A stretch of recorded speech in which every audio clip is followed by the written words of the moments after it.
Assalamu alaikum. Leo naonesha njia rahisi ya kujirahisishia kazi jikoni. Ukiwa na tangawizi zako nyingi, toa maganda, kitunguu saumu toa maganda, weka katika electric chopper kama hiyo yangu, ama hata kama katika blender pia inasaga. Unachukua mafuta uto 1/3, 1/4, kile kiwango mwenye unachotaka. Haya, unasaga.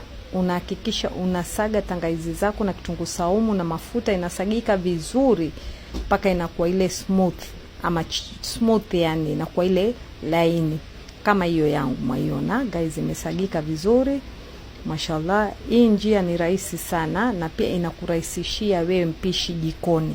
Habari ya saa zote kushamba kitunguu saumu, sijui tangawizi waponda ama wa grate, hapana.